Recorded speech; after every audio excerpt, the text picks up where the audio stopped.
Stepping from our ordinary world into the fantastical, Immersive XP explores the weird and wonderful imaginations behind a diverse range of themed experiences. From virtual reality to escape rooms to live-action roleplay, nothing is off the table. We'll take a deep dive into what makes these adventures worth attending and which ones to avoid. Join me on a journey to explore the extraordinary and meet the people who make dreams a reality. Welcome back to another episode of Immersive XP. I'm Taylor Forge, your non-binary host based in Southern California, seamstress by trade, silly little guy by trauma. Favorite pastry? Cream cheese Danish.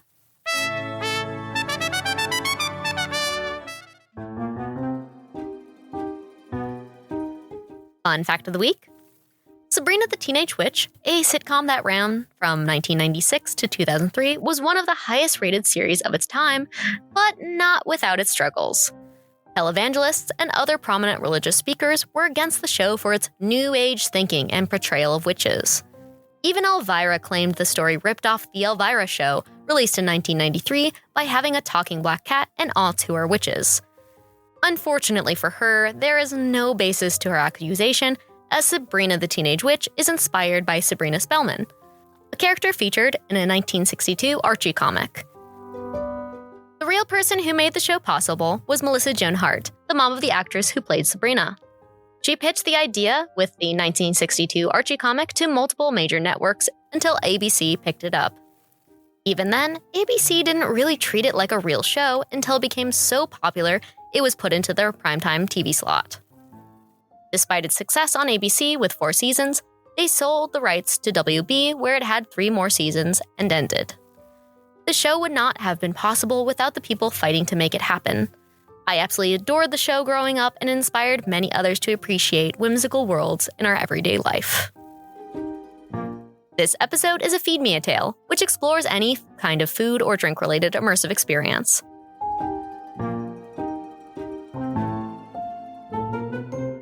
I had the pleasure of previewing the magical Witch's Cottage, a brand new bakery cafe, bar and restaurant, performance venue, and gaming space located in North Hollywood's Art District. While many miss the Federal Bar, the Witch's Cottage has given the building new life, with the space filled to the brim with fantasy and wonder. The goal of the business? To create a community-focused and inclusive space for everyone to feel welcome. Each section of the 2-story building has so many details that employees are more than happy to show you if given the opportunity.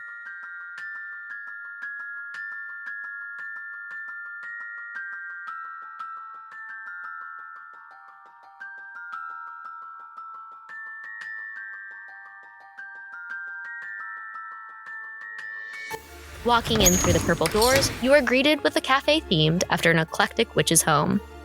Spiraling trees weaving up the wall, curios filled to the brim with teaware, paintings and artwork from floor to ceiling. Behind the countertop, cozy drinks and baked goods are ready to be served. Heading toward the back room, an additional hang spot by day and full dinner service and bar by night. Overhead florals and chandeliers hang from carved pillars to hide the once industrial ceiling.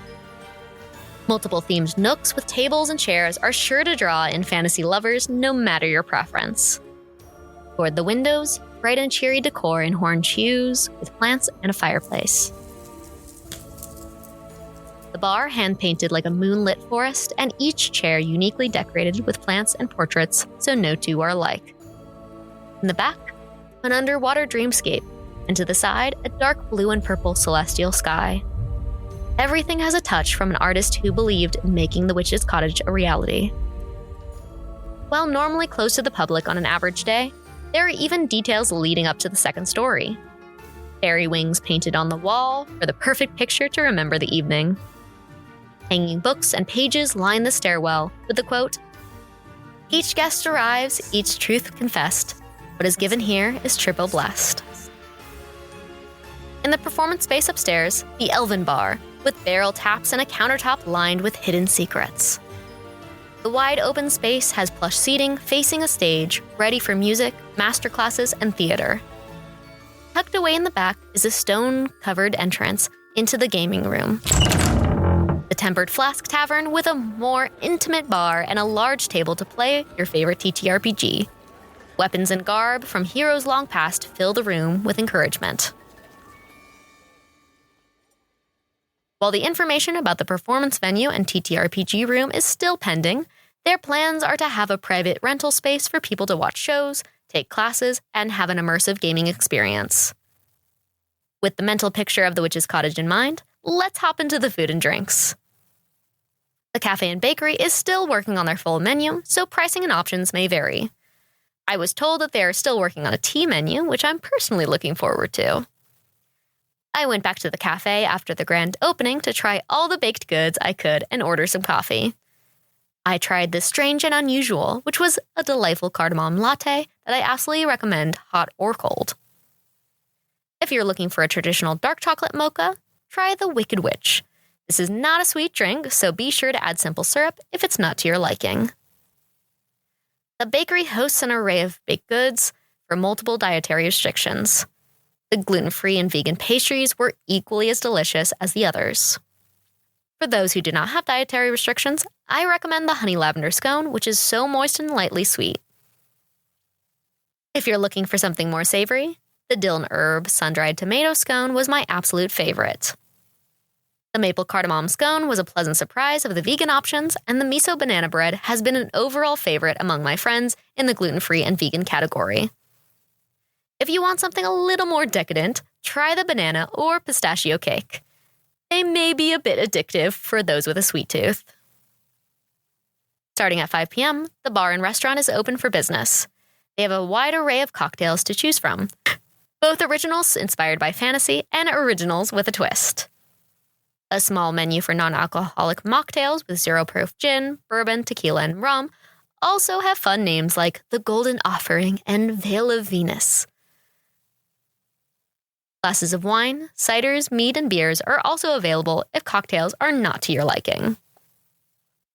I tried the Moonlit Elixir, which has gin, creme de violet, lemon, honey lavender, and glitter. Of course, I chose a drink that matched my outfit. No matter your personal taste, the bar has it all.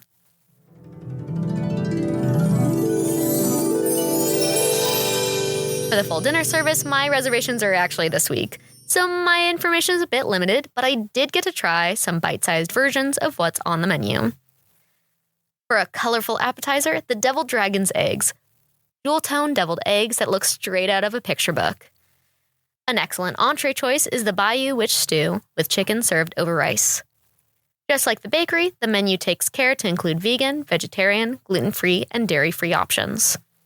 I'm excited to see how the menu evolves over time and what seasonal options they have in store.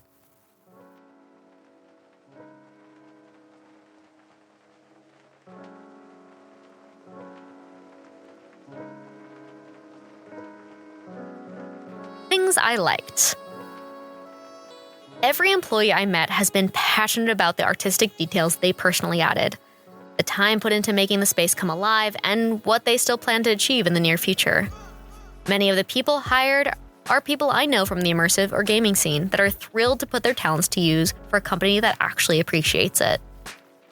The attention to detail in transforming a once industrial-style building in such a short period of time is truly remarkable. I can't wait to see what other secrets I find after multiple visits. I also enjoy how open the space is and the multiple opportunities for using it as a coffee shop, workspace, date spot, music venue, and more. I could easily see myself there for almost any occasion. Things I didn't like. While I absolutely adore all the eclectic theming and remarkable effort put into the art, some of the areas do not feel cohesive to the original vision. Some theming is split down the middle of a wall that feels awkward considering how much intention was put into the overall design. Unfortunately, they did do one of my pet peeves on the menu, which is have mocktails almost the same price as regular cocktails. But with cocktails at $17 and mocktails at $16, it doesn't feel very fair. While I understand that zero-proof non-alcoholic alcohol is fairly expensive, a common trend with my friends who don't drink is that they just want to have a fun, tasty drink too. It doesn't need to taste like alcohol and have the expensive part in it.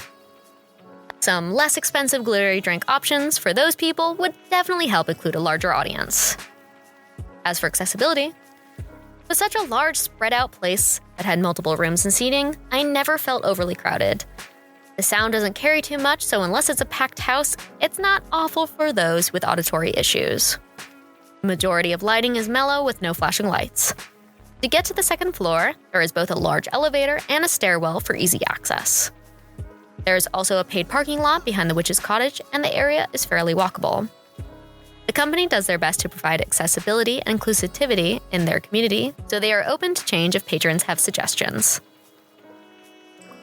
As for the audience, based on my experience and the website, the Witch's Cottage feels like they're targeting people 21 plus who want a more elevated and whimsical spot for your cafe and dinner needs. While open and great for the whole family, certain aspects like the bar and performance venue will be appreciated more by adults. With the inclusion of the TTRPG tavern, it's sure to draw in a nerdier crowd for those who can afford the rental. As for the price, on average, fancier drinks like lattes or mochas price at $7, which is above average even for Los Angeles. The pastries range from $4 to $6, but are absolutely worth the splurge. Cocktails are $17, which is about average for the area, and mocktails are priced way above average at $16.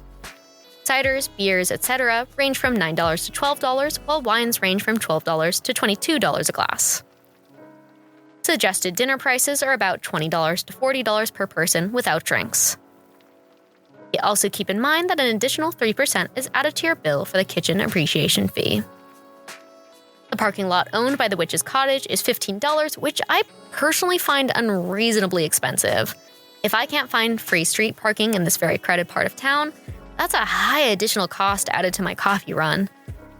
I hope they make changes to the mocktails, coffee, and parking in the near future so I can recommend this place to more people. Personal recommendations. For the least crowded time, head there in the morning. You're more likely to get less expensive metered street parking at $1.50 an hour, or possibly free if you don't mind the walk. With the grand opening being fairly recent, dinner reservations are highly recommended. Be sure to call ahead if the website is having technical difficulties.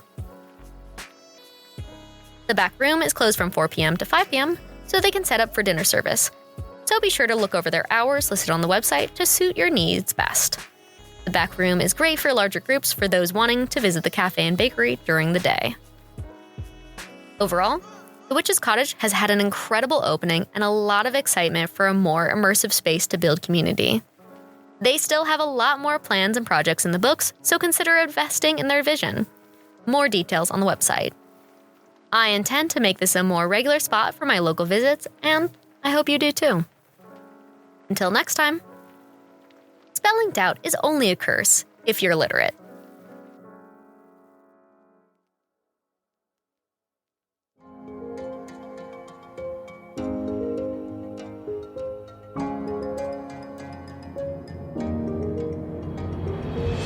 Check out our website, immersivexps.com, to join our free Ko-fi, which will have visuals and additional content of the immersive experiences discussed in each episode.